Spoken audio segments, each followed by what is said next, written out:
मित्रांनो, माझं नाव गणेश आहे आणि तुम्हा सर्वांचं स्पीक इंग्लिश विथ गणेश या चॅनलमध्ये सर्वांचं स्वागत करतो। तर आज आपण लहान मुलांसोबत कसं बोलू शकतो, छोटे छोटे वाक्य आपण त्यांच्यासोबत कसं सराव करू शकतो हे आपण बघणार आहोत। तर ही व्हिडिओ शेवटपर्यंत नक्की बघा आणि जास्तीत जास्त लोकांपर्यंत ही व्हिडिओ तुम्ही शेअर करा, जेणेकरून त्यांना देखील या गोष्टीचा फायदा करून घेता येईल आणि त्यांच्या मुलांना ते देखील इंग्लिशमध्ये कसं बोलायचं हे शिकू शकतील। तर एकदम सोपे सोपे वाक्य आहेत, पण आपण कसं बोलू शकतो। समजा आता मी एक तुम्हाला सांगतो, समजा मी बाहेर असेल आणि बाहेरून मी घरी आलो आणि माझा मुलगा इथे बसला असेल, तर मी त्याच्यासोबत कसं इंग्लिशमध्ये बोलू शकतो, कशा पद्धतीने आपण इंग्लिश बोलण्याचा सराव चालू करू शकतो, तर हे आपण बघून घेऊया। हे बघा, आता समजा मला असं बोलायचं आहे की मी आल्यानंतर माझा मुलगा समोर दिसला, तर मी त्याला बोलणार hi how are you. Hi how are you म्हणजे तू कसा आहेस। काय हाऊ आर यूचा अर्थ होतो तू कसा आहेस। त्याच्यानंतर बघा काय होणार, मी दुसरं नेक्स्ट वाक्य बोलू शकतो व्हॉट आर यू डुईंग। बघा, हे वाक्य जे आहे ते आपण रिपीटेडली यूज करायचं आहे, जेणेकरून मुलांच्या मनामध्ये ते वाक्य पूर्णपणे फिक्स झालं पाहिजे। तर तुम्हाला या लेवलपर्यंत जाऊन तुम्हाला ह्या वाक्यांचा रोज नियमितपणे सराव करायचा आहे। हाय हाऊ आर यू, त्याच्यानंतर तुम्हाला बोलायचं आहे what are you doing. What are you doing म्हणजे काय, व्हॉट आर यू डुईंग याचा अर्थ होतो तू काय करत आहेस। व्हॉट आर यू डुईंग, तू काय करत आहेस। आय एम वर्किंग, मी काम करत आहे। समजा तुमच्या मुलानं जर त्याला इंग्लिश माहित नसेल किंवा त्याला काही समजत नाही असं समजा, तर तो तुम्हाला काही रिप्लाय देणार नाही। तर अशा वेळी तुम्हाला काय करायचं आहे, तुम्ही प्रश्न विचारायचा व्हॉट आर यू डुईंग। तर त्यानं समजा आन्सर नाही दिलं तर तुम्हाला बोलायचं आहे की I am working, I am sitting. What are you doing, I am sitting. What are you doing, मग त्याला समजतं की बाबा मी सिटिंग करत आहे म्हणजे मी बसलेलो आहे, किंवा मी आय एम वर्किंग मी काम करत आहे। तर त्याला देखील मग तो बोलू शकतो की आय एम ऑल्सो सिटिंग। तर थोडं थोडं असं आपण त्यांच्याशी बोलायला सुरुवात करायची आहे। बघा, नेक्स्ट वाक्य आपण जर बोलायचं म्हटलं तर wear is your mummy. Wear is your mummy, your mummy. Okay, so हे वाक्य आपण बोलू शकतो वेअर इज युअर मम्मी, तुझी आई कुठे आहे। Where is your mummy. Then if he is not answering to your calls or he is not answering to your sentence, then you can say is mummy in kitchen, mummy is in kitchen। तर आपणच बोलायचं आहे। सुरुवातीला तुमचं मुलगं किंवा तुमचं मूल तुमच्या बरोबर बोलणार नाही, तर त्याला जोपर्यंत या गोष्टी समजत नाहीत तोपर्यंत तुम्हालाच प्रश्न करायचा आहे आणि तुम्हाला त्याचं आन्सर देखील बोलायचं आहे। मग आता मी कसं बोलणार, wear is your mummy, mummy is in kitchen, mummy is in kitchen. So he will feel like you are asking question to him। जेव्हा त्याला हे समजायला लागेल, बघा बॉडी लँग्वेज सुद्धा लहान मुलं ओळखतात। जसं तुम्ही मराठीमध्ये जेव्हा बोलत असतात तेव्हा त्यांना समजत नाही, किंवा जेव्हा तुम्ही त्यांच्याशी बोलता सुरुवातीला ते तुमच्या हावभाव किंवा तुमची जी बॉडी लँग्वेज आहे त्याच्यावरूनच त्यांना समजतं की तुम्ही त्यांना काय विचारत आहात। तर असंच आपण इंग्लिशमध्ये त्यांना विचारायचं आहे where is your mummy, is your mummy in kitchen. तर आपण असं बोलून त्यांच्यासोबत सराव करू शकतो। नेक्स्ट वाक्य बघा, हाऊ आर यू फिलिंग, तुला कसं वाटत आहे। हाऊ आर यू फिलिंग, त्याच्यानंतर त्यानं आन्सर नाही दिलं तर आन्सर तुम्हाला द्यायचं आहे I am feeling nice, I am feeling fine now, मला बरं वाटत आहे। नेक्स्ट वाक्य बघा, get me a glass of water. तुम्ही कुठेतरी बसा एका ठिकाणी आणि त्याला बोला की okay so can you get me a glass of water. Okay, मग याचा अर्थ काय होतो, तर मला एक ग्लास पाणी आण, gate me a glass of water. तर त्याच्यानंतर त्यानं आपल्याला ग्लास दिल्यानंतर तुम्हाला बोलायचं आहे की थँक्यू। कोणतंही काम केल्यानंतर थँक्यू, सॉरी, एक्सक्यूज मी या शब्दांचा देखील त्यांना आपण सराव करून घेतला पाहिजे, की जेणेकरून ते देखील एखादी संवाद साधत असतील कोणाबरोबर किंवा कोणाबरोबर बोलत असतील तर मुलांना देखील सवय लागते की थँक्यू, सॉरी, एक्सक्यूज मी हे बोलायचे। तर त्यामुळे हे देखील तुम्हाला त्यांच्यासोबत सराव करायचा आहे नेहमी। त्याच्यानंतर आर यू हॅपी नाव, तू आता खुश आहेस। Are you happy now, are you joyful now. So you can ask any sort of sentence, okay, you can practice, but you have to remember that you are going to use these sentences, these short sentences daily. Until and unless he is fluent, he starts talking with you. Till that point of time, you have to use these sentences in your daily communication with your child or with your student.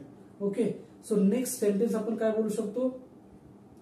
Take this bag, take this thing, or take this book. Okay. So take this म्हणजे काय? हे घे. Take दिस म्हणजे हे घे.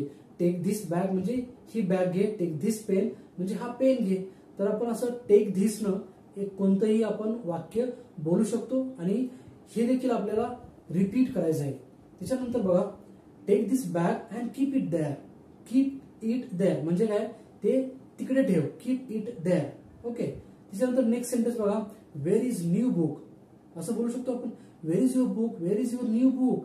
तुझं नवीन पुस्तक कुठे आहे? Where is your new book. तुझं नवीन पुस्तक कुठे आहे? हे सर्व वाक्य तुम्ही लिहून घेऊ शकता व्हिडिओ पॉज करून आणि हे वाक्य तुम्हाला नियमितपणे सराव करायचा आहे. हे बघा, घरी जे आपण दैनंदिन लाईफमध्ये जे आपण इंग्लिश बोलतो किंवा आपण सामान्यपणे आपल्या मातृभाषेमध्ये जे आपण संभाषण करतो, मी तेच तुम्हाला इंग्लिशमध्ये कन्वर्ट करून बोलत आहे. त्यामुळे हे सेंटेन्सेस खूप महत्वाचे आहेत. सर्वांनी हे सेंटेन्सेस जर तुम्हाला प्रॅक्टिस सराव करायचा असेल तर लिहून घ्या व्हिडिओ पॉज करून आणि मग तुम्ही त्याचं तुमच्या मुलांसोबत सराव चालू करू शकता. त्याच्यानंतर बघा, नेक्स्ट सेंटेन्स काय येऊ शकतं? Show me your book. Show me your book म्हणजे तुझे पुस्तक मला दाखव. Show me your new dress. तुझा नवीन ड्रेस मला दाखव. Show me your pen. तुझा मला पेन दाखव. असं आपण कोणतंही वाक्य बोलू शकतो. नेक्स्ट बघा, I want your new book. I want your new book म्हणजे मला तुझं नवीन पुस्तक हवं आहे. I want mummy's phone. मला मम्मीचा फोन पाहिजे. I want to see TV. मला टीव्ही बघायची आहे. बघा, वॉन्ट न एखादी मला गोष्ट करायची आहे हे आपण बोलू शकतो. I want apple. मला ऍपल पाहिजे. I want and ice cream. मला आईस्क्रीम पाहिजे. तर आपण कोणतंही असं छोटं वाक्य बोलून आय वॉन्ट न देखील कोणतंही सेंटेन्स आपण बनवू शकतो आणि त्याचा सराव करू शकतो. जर तुम्हाला एक स्ट्रक्चर समजलं, समजा आय वॉन्ट न मला एखादी गोष्ट करायची आहे किंवा पाहिजे आहे हे जर मला बोलायचं आहे हे मला समजलं, तर त्यानंतर मी त्याच्यानंतर वॉन्ट नंतर कोणताही शब्द यूज करून मी खूप सारे सेंटेन्स सराव करू शकतो. तर हेच तुम्हाला समजून घ्यायचं आहे. मी या व्हिडिओमधून तुम्हाला जस्ट एक कसं तुम्ही इंग्लिश बोलायला सुरुवात करू शकता आणि ते देखील तुम्ही समजून मग तुम्ही विद्यार्थ्यांसोबत किंवा तुमच्या मुलांसोबत तुम्ही बोलायला चालू करू शकता. हे अगदी सोपं आहे. त्याच्यानंतर बघा, नेक्स्ट सेंटेन्स काय येणार? Come here. Come here, sit beside me. Beside म्हणजे बाजूला. Come here and sit beside me. I want to talk with you म्हणजे मला तुझ्याशी बोलायचं आहे. I want to talk with you. Okay. त्याच्यानंतर आपण असं बोलू शकतो की keep quiet, don't talk now. Keep quiet, keep silence, don't talk. Keep quiet किंवा कीप सायलेन्स म्हणजे शांत राहा, शांतता राखा. त्याच्यानंतर डोंट टॉक. डोंट बघा, डोंट न आपण काय करू शकतो की डोंट गो म्हणजे जाऊ नको. डोंट गो देअर तिकडे जाऊ नको.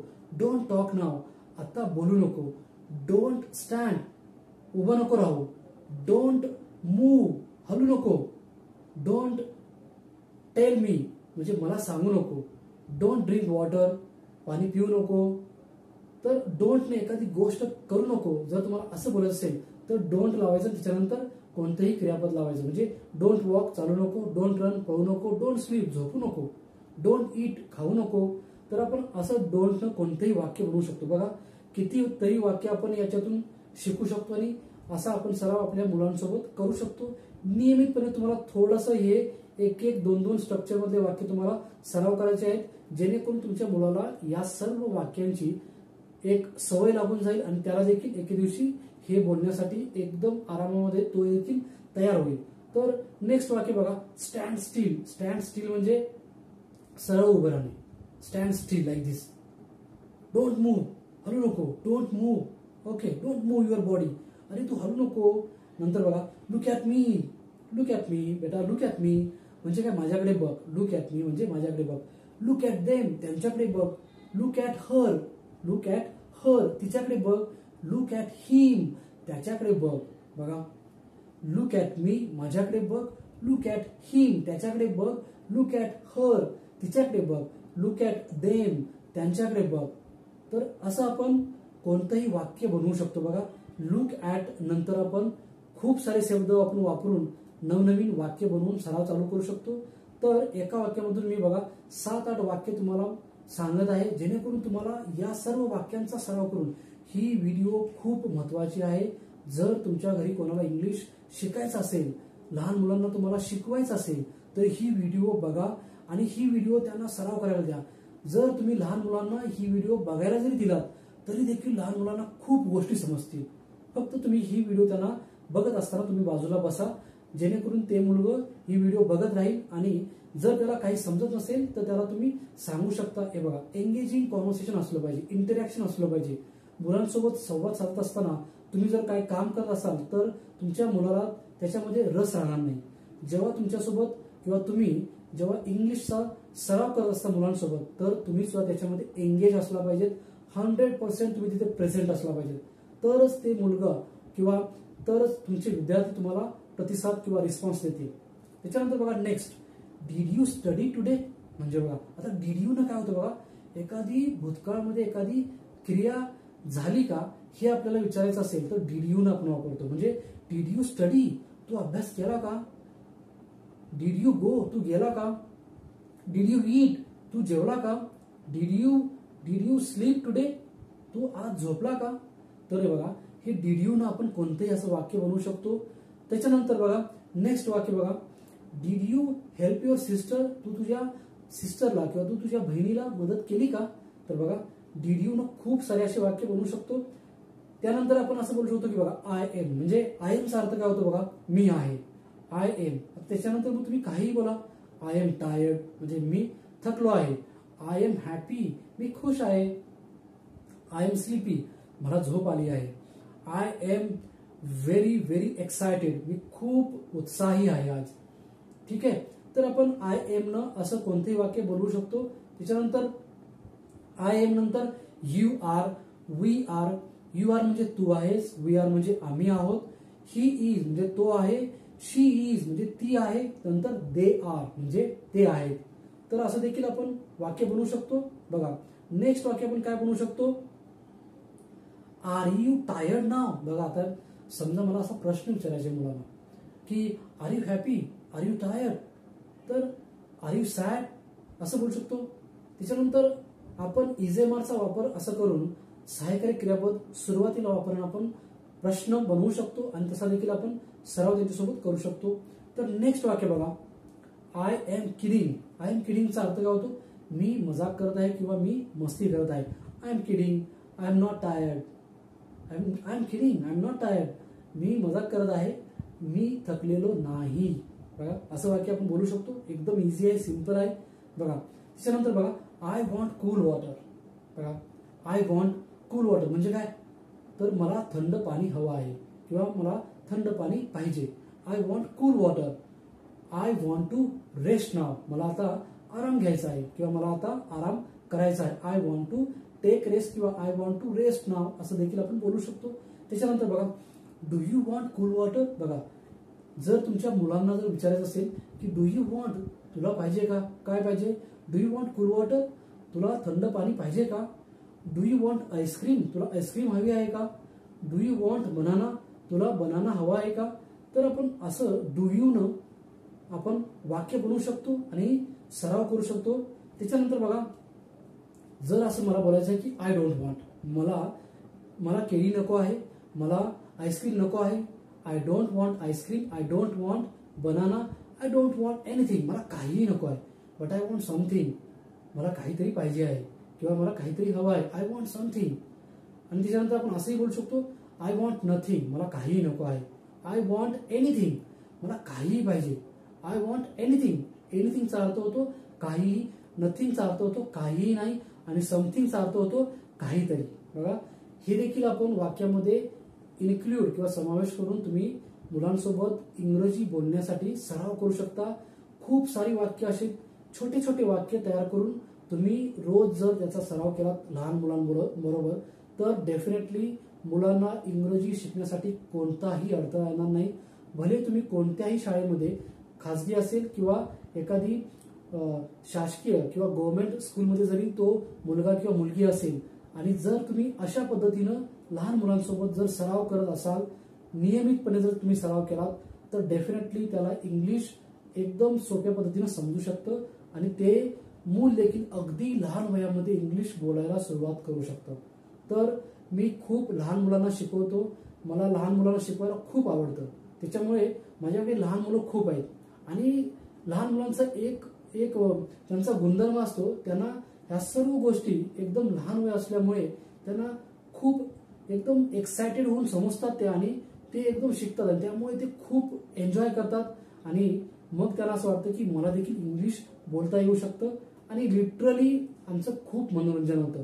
त्यामुळे असाच तुम्ही देखील तुमच्या मुलांसोबत सराव करा, नियमितपणे सराव करा. बघा तुमच्या मुलांमध्ये पॉझिटिव्ह रिझल्ट नक्की येईल. सो आपण या व्हिडिओमध्ये आज आपण छोटे छोटे वाक्य एक दैनंदिन जीवनामध्ये किंवा दैनंदिन दिवसामध्ये आपण कसं छोटे वाक्य बघून लहान मुलांसोबत सराव करू शकतो हे बघितलं. असंच आपण अजून नेक्स्ट व्हिडिओमध्ये खूप सारे दैनंदिन वाक्य, वेगवेगळी वाक्य आपण बघून सराव करणार आहोत.